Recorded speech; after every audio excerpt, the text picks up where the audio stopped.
Rainhas que morreram no parto ou no pós-parto.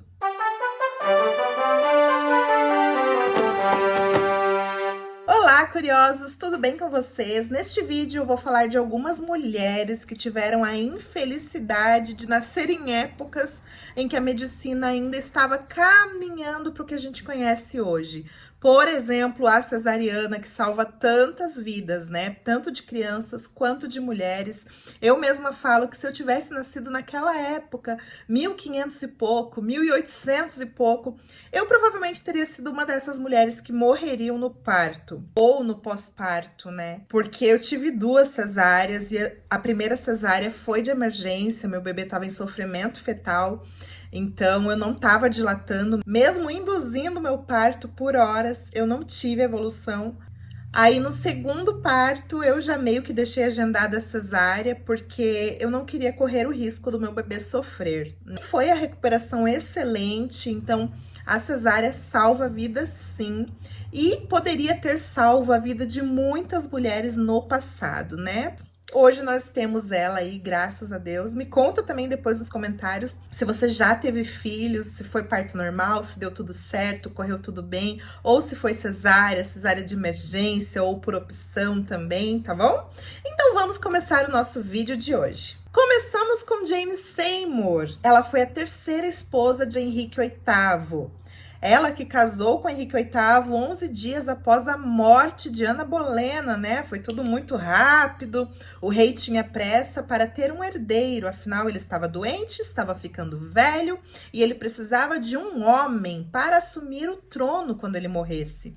E até então ele já tinha, né, duas filhas. Mary Tudor, do primeiro casamento, com Catarina de Aragão, e com Ana Bolena ele teve Elizabeth. Mas para ele ainda faltava o tão esperado e desejado homem. Em 1537, então, ela dá à luz e o parto foi muito difícil, desgastante. E sim, era o tão aguardado menino que Henrique VIII tanto queria.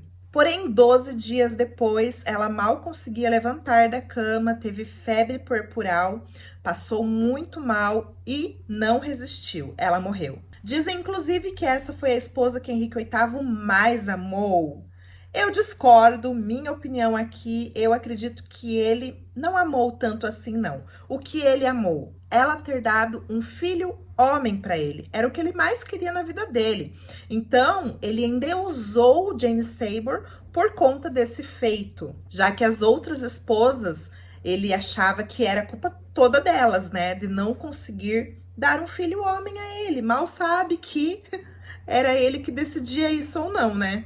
E ela foi a única rainha a ser enterrada como rainha. Teve um funeral de rainha. Todas as outras, não.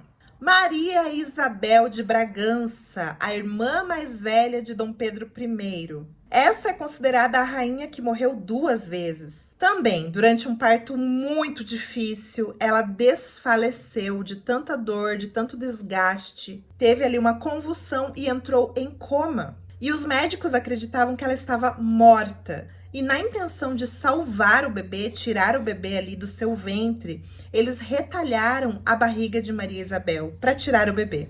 Enquanto o médico estava ali passando o bisturi, Maria Isabel acordou.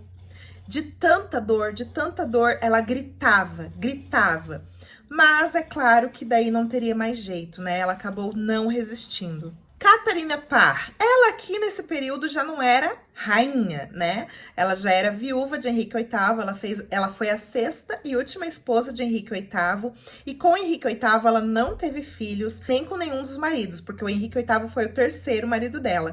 Mas ela casou pela quarta vez com o irmão de Jane Seymour, a terceira esposa de Henrique VIII. Ela então se casa com Thomas Seymour e logo engravida, o que foi uma surpresa, porque dos outros casamentos ela não engravidou. Ela tinha 35 anos e dá à luz a Mary Seymour. Também teve complicações após o parto. Ela ganhou o bebê em 30 de agosto de 1548 e morreu em 5 de setembro de 1548. Foram pouquíssimos dias ali. Claro, né, gente? Devemos levar em consideração, porque nessa época as pessoas não tinham a noção de bactérias, germes, como era a importância à higiene. para lidar com o parto. Então, muitas dessas complicações pós-parto era justamente por infecções por conta de bactérias, de germes, das más condições de higiene mesmo. Temos também Dona Leopoldina, que aos 29 anos de idade morreu após um aborto espontâneo. Ela sofreu muito com febre, delírio, e foram 9 gestações em 9 anos de casada. Então, o corpo dela mal podia se recuperar, ela estava grávida de novo. Morreu em 11 de dezembro de 1826. E o bebê que faleceu também tinha cerca de 3 meses ali de gestação. Isabel de Aragão, irmã de Catarina de Aragão, irmã mais velha. Catarina de Aragão era a primeira esposa de Henrique VIII. Impressionante como ele aparece em todas as histórias, né, gente? Mesmo que eu não queira. O maior medo de Isabel de Aragão era morrer no parto. Ela teve seu bebê, Dom Miguel, e devido à sua fraqueza, ela também fazia muitos jejuns religiosos. Tinha apenas 27 anos e não aguentou. Lucrécia Borgia, a tão polêmica, a mulher de má fama, filha do Papa Alexandre VI, após dar à luz o seu 8º filho. Em 24 de junho de 1519, ela morre. Ela tem uma história de vida bem complicada, ela foi usada como uma peça, assim, na mão de sua família, de seu pai e de seu irmão César Borgia. Inclusive envolvimento com incesto, envenenadora de marido e tantas outras coisas que falam sobre ela. Mas eu vou trazer um vídeo completo ainda nesse perfil, porque ela não merece toda essa má fama não, gente. Temos também Isabel de Portugal, esposa de Carlos V.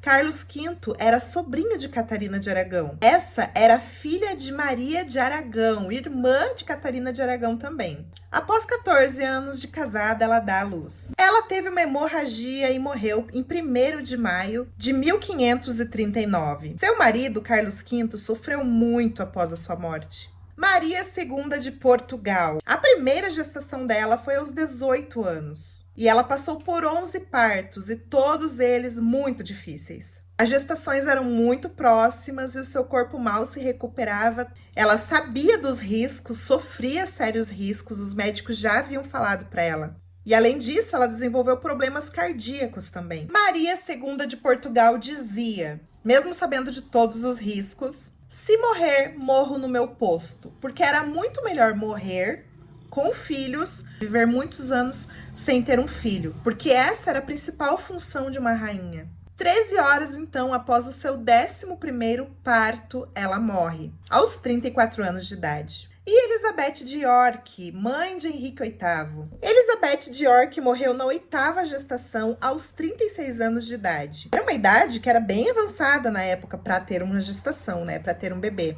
E ela morreu no mesmo dia em que completou 37 anos de idade, no dia 11 de fevereiro. E a neném também acompanhou a sua mãe à sepultura. Essas foram as mulheres que morreram no parto. Vou deixar um link também onde você pode me encontrar no TikTok, no Instagram e também conhecer a nossa loja, onde temos várias camisetas com estampas históricas. Espero que você tenha gostado desse vídeo. Se você quiser um vídeo específico de cada uma delas, me diz aqui nos comentários. Até o próximo vídeo. Tchau, tchau!